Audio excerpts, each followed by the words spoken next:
এরা অনেকেই উপরে উঠেছিলেন। বর্তমানে আছে আমাদের মাঝে সুব্রত ঠাকুর, যার অনেক অলৌকিক ও পরমার্থিক কর্মকাণ্ড ইতিমধ্যে অনেক অবগত আছেন। সর্বোপরি আমার স্বর্গীয় মা বাবা সকলকে আমার অন্তরের অন্তঃস্থল থেকে আমি আমার প্রণতি জানাই। আমি এই আসরে মা দুর্গাকে আহ্বান করছি। মা, এই জগৎ সংসারে যা কিছু সবই তুমি, তোমার দ্বারা জগৎ সংসার সৃষ্টি স্থিতি প্রলয় হয়। তোমার সে সুন্দর এই জগতে কিছু নেই, তোমার সে ভীষণও কিছু নেই।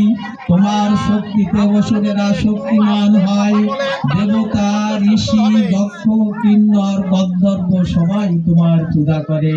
তোমার মহিমার কথা ব্রহ্মা বিষ্ণু মহেশ্বর বলে শেষ করতে পারে না। যে ধার্মিক তার কাছে তুমি লক্ষ্মী, যে অধার্মিক তার কাছে তুমি অলক্ষ্মী। তুমি বুদ্ধি, তুমি লজ্জা, তুমি শ্রদ্ধা, তুমি নিত্যকাল ধরে আসো, থাকবে। বিশ্ব সংসার তোমারই অংশ মাত্র। এই সংসার অনিত্য, কেউ কারো নয়। ধন জন সবই দুদিনের। তোমার মায়ায় আচ্ছন্ন হয়ে মায়া মমতা জ্ঞান বুদ্ধি সব কিছু ভুলে জগৎ সংসারের মায়ায় আবদ্ধ হয়ে অজ্ঞানের মতো আমরা কাজ করছি। এমনকি ভগবান বিষ্ণু তোমার মায়ায় কখনো কখনো আচ্ছন্ন হয়ে থাকেন। হে মা, তুমি কখনো মা দুর্গা, কখনো ভগবতী, কখনো রক্তদন্তিকা, কখনো ভ্রমণী, কখনো শাকাম্বরী, কখনো নন্দা দেবী, কখনো মা কালী, কালিকা, কৈশোরী, মা চণ্ডী, চামুণ্ডে, শিব দুতি বিভিন্ন রূপে পূজা গ্রহণ করে থাকো। হে মা, আমরা তোমাকে আহ্বান করছি। ঠিক এই একইভাবে আজ বৈষ্ণবী মাতা রূপে প্রতিটি মায়ের ভিতরে আবির্ভূত হয়ে সংসারের মায়াজাল সকল পূজারীর মন থেকে সরিয়ে নিয়ে সকল সন্তানের পূজা গ্রহণ করো, সকলকে করুণা করো, সকলকে তোমার সেবা অধিকার দাও।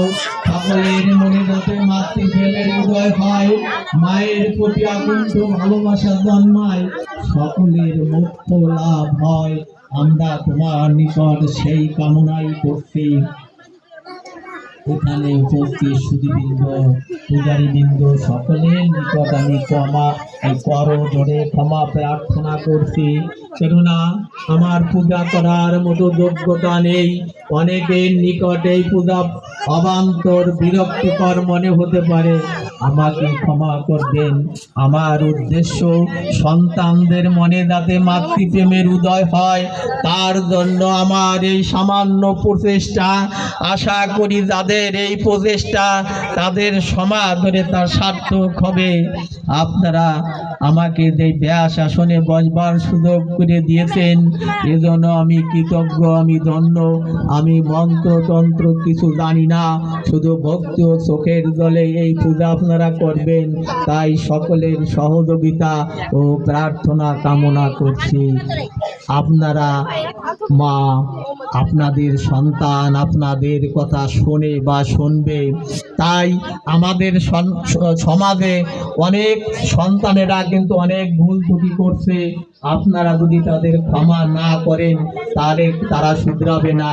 আর একটা জিনিস মনে রাখবেন, সন্তান যে কয়বার ভুল করুক না কেন, তাদের যদি ক্ষমা সুন্দর দৃষ্টিতে তাদের দিকে তাকান বা তাদের অনুরোধ করেন, তারা একদিন শুধরে যাবে এবং সমাজের বড় কিছু হতে পারবে। দেখেন, আমাদের এলাকায় আগে অনেক ভালো ভালো ছেলে বেরোছে, এখন কিন্তু তা বেরোচ্ছে না। একমাত্র কারণ হচ্ছে এরা মা বাবাকে ভক্তি শ্রদ্ধা করে না, কোনো বিশ্বাস ভক্তি এদের ভিতরে নেই। এরা শুধু বাহ্যিক বিচার করে, কে কেমন চলে তাই নিয়ে এরা ব্যস্ত থাকে, তারাও সেইভাবে চলতে পারে।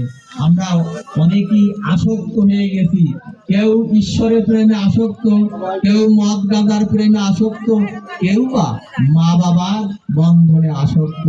আমরা চাই মা বাবার বন্ধনে আমরা আসক্ত হয়ে একদম সৎ মানুষ হয়ে উঠে।